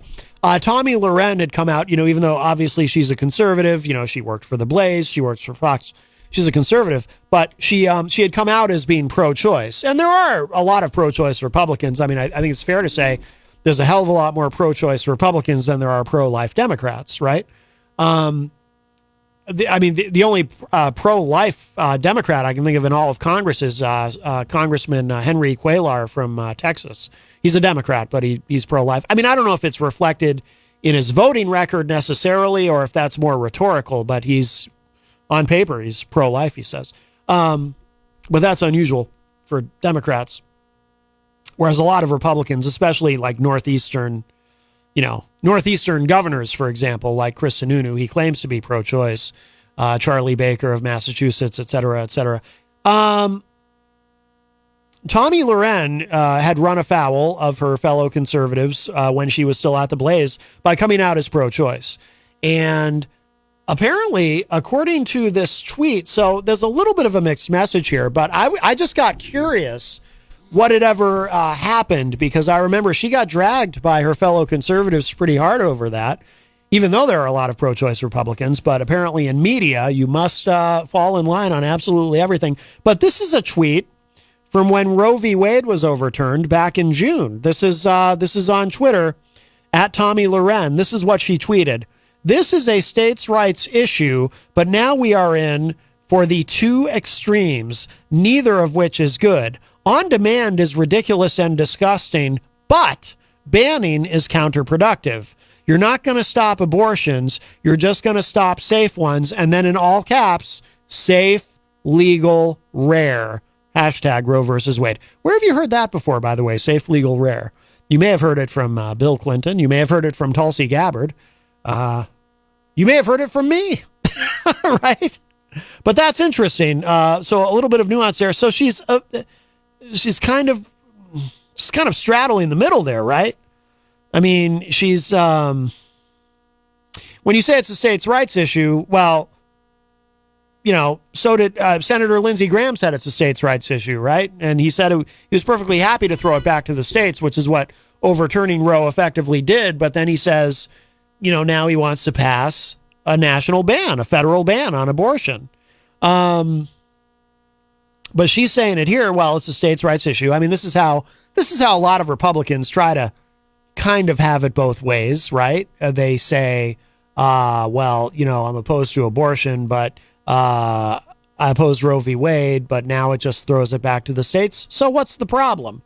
But then she actually, in the same tweet, she addresses the problem when she says,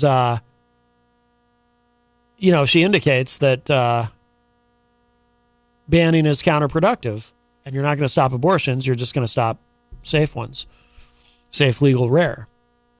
So it's interesting, some nuance there. And I'm not knocking her for, I'm not even saying, I probably sound like I'm saying that I think she's talking out of both sides of her mouth there. I'm not. I'm saying I think she's presenting a nuanced view, kind of trying to, not necessarily, I shouldn't even put it that way. I shouldn't even say she's trying to have it both ways. That might be the wrong way to characterize it. This might be a sincere take.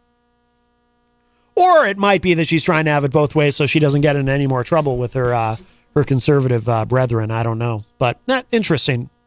Let's see. But there are some other things.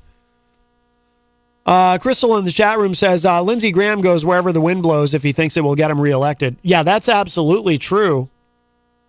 I would also say, Lindsey Graham, well, a great example of Lindsey Graham is, he'll also do whatever is convenient for him. Because if you remember, the night of the insurrection, Lindsey Graham said, when they finally were able to all safely get back in to inside and vote to certify the election, Lindsey Graham stood up and he said, you know what? I've been talking to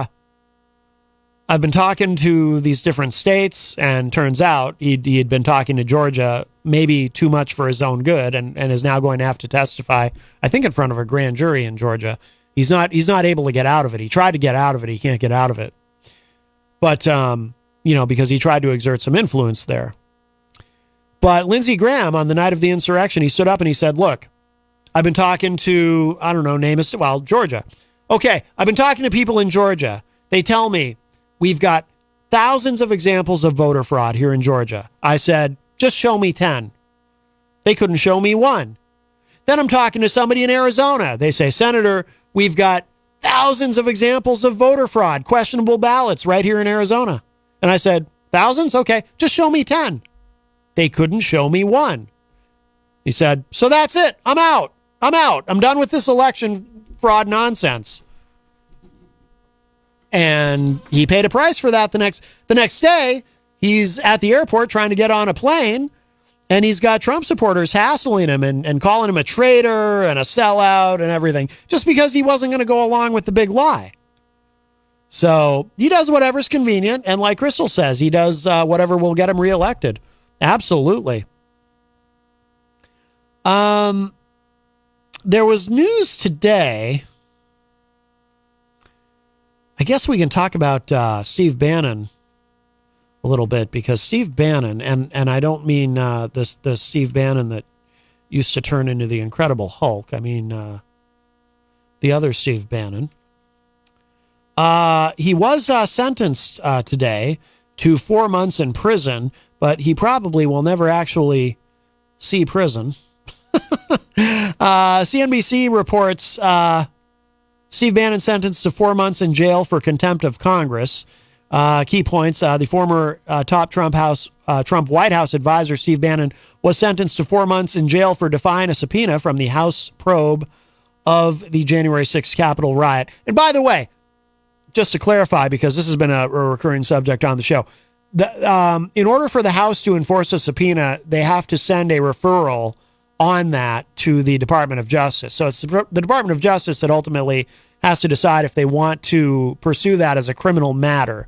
Because we've been talking about, actually on the show for years, we've been talking about how, I've said many times, I did not know prior to the Trump administration that if you receive a subpoena for something and you don't feel like testifying, you don't want to cooperate, you don't want to show up, you can just say, nope, not doing it, sorry, and there's no consequence. I didn't know that was the thing. Well, it turns out, there can be a consequence, but it just isn't enforced very much. Or sometimes people will try to do like what Mark Meadows did, Trump's former White House chief of staff, where they sort of negotiate a certain level of cooperation, right? No, they went after Steve Bannon. It says here, the House held Bannon in contempt of Congress for refusing to comply with a select committee subpoena for documents and testimony. Bannon had asked federal judge Carl Nichols for a sentence of probation. Now, here's the thing. When we get to the heart of the matter, this is why. So Bannon was sentenced to 4 months, right? But he was still able to go free. How is that possible? Well, let's see. So it says here, again, this is from CNBC.com. Former top Trump White House advisor Steve Bannon was sentenced today to 4 months in jail for defying a subpoena. A U.S. District Court judge also fined him $6,500, but he ruled that Bannon will not have to serve the sentence until an expected appeal plays out. By the way, if you or I were sentenced to 4 months in prison for something, regardless of whether there was an appeal pending, we'd probably, we'd be in jail right now, right? And if there was an appeal and the appeal was successful, then maybe we get out. But, we have a system in the United States, and I shouldn't even say that. It's probably true everywhere to one degree or another. But certainly we have a system of criminal justice in the United States that is designed to coddle and protect the wealthy and the powerful. We all know that. And here's an example. He's a wealthy and powerful guy. So yeah, he's getting 4 months, but he doesn't have to worry about it for now. We're going to let the appeal play out. So in the meantime, he's a free man. I mean, yeah, he's got this hanging over him, but he's a free man. So both the jail term and the fine came in below the punishments recommended by federal prosecutors. The proceeding makes Bannon one of the highest profile figures to be sentenced to jail on charges related to the insurrection. Prosecutors wanted the court to sentence Bannon to 6 months in jail. the top end of the federal sentencing guidelines range, and the maximum fine of $200,000. A right-wing media figure and one-time close ally of former President Donald Trump, Bannon, quote, consistently acted in bad faith, unquote, as he tried to impede the House Select Committee's investigation, prosecutors argued. Bannon had asked federal Judge Carl Nichols for a sentence of probation. His lawyers also argued that the court should delay any sentence imposed until an appeals court could hear the case. But Nichols ruled during the sentencing hearing that the criminal justice statute requires him to sentence Bannon to at least 1 month in jail. Oh, there's a mandatory minimum, apparently. The judge also agreed with prosecutors that Bannon has, quote, not expressed remorse and has attacked the select committee at every turn, unquote. Bannon declined to speak on his own behalf when given the opportunity, telling the judge, quote, my lawyers have spoken for me, Your Honor, unquote. Bannon's sentencing came 1 year to the day since the House voted to hold him in contempt of Congress for refusing to comply with a House Select Committee subpoena for documents and testimony. Bannon was indicted in November on 2 criminal counts and convicted after a federal trial in July. Bannon's lawyer had argued the subpoena would violate Trump's executive privilege, the presidential power to withhold certain information from the public. And by the way, I mean, that's another thing we learned during 4 years of Trump. I mean, if you've even so much as had lunch with Donald Trump, you can probably claim executive privilege. Okay, I'm being a little silly about it, but it's come to be this very loosely flung about thing, when in actuality, the ultimate authority on who can even claim executive privilege is the current chief executive. So right now, President Biden, it's ultimately up to him. And he has waived all these executive privilege claims that have been made by Trump and Trump acolytes. So for Steve Bannon or Steve Bannon's lawyers to pursue an executive privilege claim, it's kind of ludicrous on 2 levels. One is Steve Bannon was never the chief executive, and it's not up to Trump either. Not now. Oh, Melanie in the chat room said, have a good weekend, everyone. And Jason Fedderson says, goodbye, we say to you, #Matt. Let's see. Bannon reversed course days before the trial, saying he was willing to testify because Trump had agreed to waive his executive privilege claim. Prosecutors called that a stunt. Yeah, you think? In a court filing Monday, they wrote that after Bannon's gambit failed to delay the trial, quote, he never made any further attempt to comply with the subpoena, continuing up to this day, unquote. Attorneys for Bannon argued, in part, that Bannon should receive a light sentence because he was merely following his lawyer's advice when he defied the Select Committee's subpoena. Yeah, and that ended up becoming the crux of his defense, right? Well, I was doing what my lawyer told me to do. My lawyer steered me wrong. Can't be my fault. The defendant's attorneys wrote in a court filing this week, quote, the facts of this case show that Mr. Bannon's conduct was based on his good faith reliance on his lawyer's advice, unquote. But the DOJ prosecutor said Bannon, quote, pursued a bad faith strategy of defiance and contempt from the moment he was served the subpoena. A person could have shown no greater contempt than the defendant did in his defiance of the committee's subpoena. The rioters who overran the Capitol on January 6th did not just attack a building, they assaulted the rule of law upon which this country was built and through which it endures. By flouting the Select Committee's subpoena and its authority, the defendant exacerbated that assault, unquote. Well, I would tend to agree. All right, we are about out of time.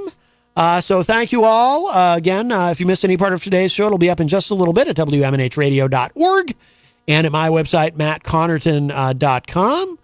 Coming up next is a brand new edition of Granite State of Mind, hosted by the great Rob Azevedo, followed by a replay of Retro Spectrum Radio with Paulie C., which will return live next week. If you're looking for some live music this evening, there are a couple of great opportunities for you. Right across the street at our amazing sponsor, the Hop Knot, Ali Beaudry, is performing live from 7 to 9 p.m. And then down at the other end of Elm at Angel City Music Hall, we have Edgewise with Day to Attend and Ozium, and I will be there for Edgewise. So come on down and say hello. We're giving off a guitar. I'm going to go up on stage and pull the name and make the announcement, and it's going to be a lot of fun. So looking forward to that. Maybe I'll see you tonight. And otherwise, I will see you all on Monday. All right, we're out of here. Thanks, everybody.